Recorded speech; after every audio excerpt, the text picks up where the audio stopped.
So much of the news this year has been hopeless, depressing, and above all, confusing.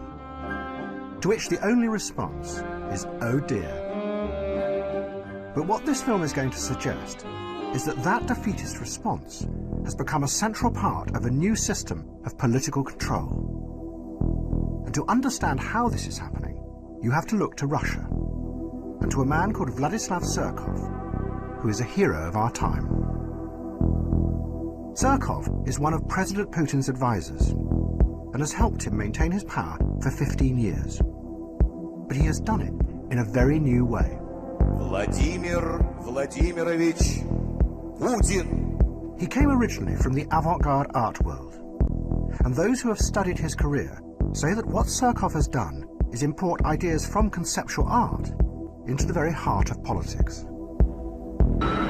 His aim is to undermine people's perception of the world, so they never know what is really happening. Surkov turned Russian politics into a bewildering, constantly changing piece of theatre. He sponsored all kinds of groups, from neo-Nazi skinheads to liberal human rights groups. He even backed parties that were opposed to President Putin. But the key thing was that Surkov then let it be known that this was what he was doing, which meant that no one was sure what was real or fake. As one journalist put it, it's a strategy of power that keeps any opposition constantly confused, a ceaseless shape-shifting that is unstoppable because it's indefinable. Which is exactly what Surkov is alleged to have done in the Ukraine this year. In typical fashion, as the war began, Surkov published a short story about something he called nonlinear war.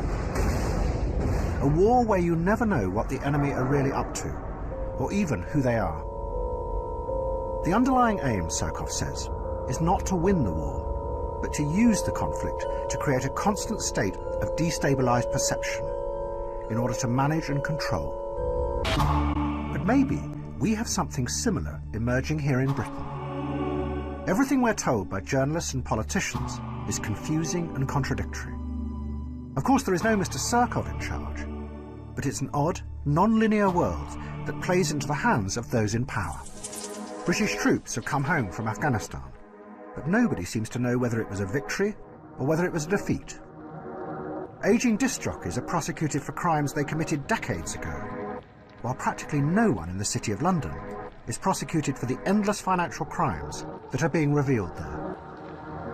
In Syria, we are told that President Assad is the evil enemy, but then his enemies turn out to be even more evil than him.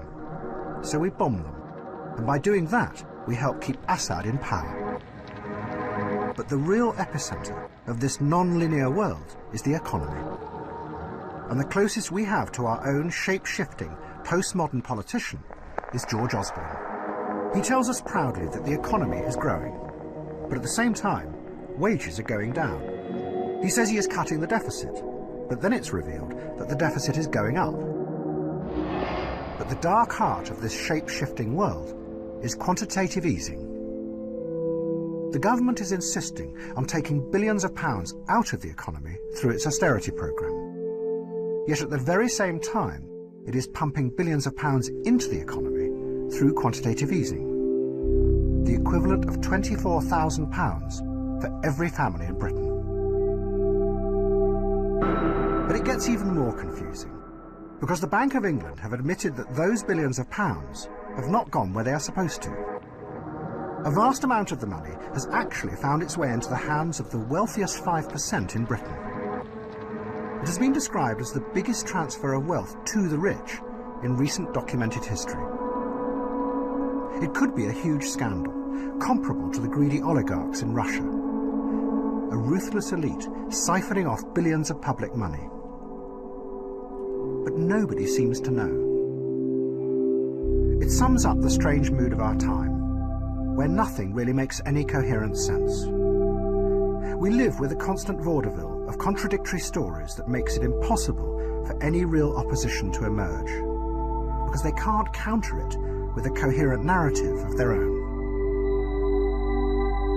And it means that we as individuals become ever more powerless, unable to challenge anything, because we live in a state of confusion and uncertainty, to which the response is, oh dear.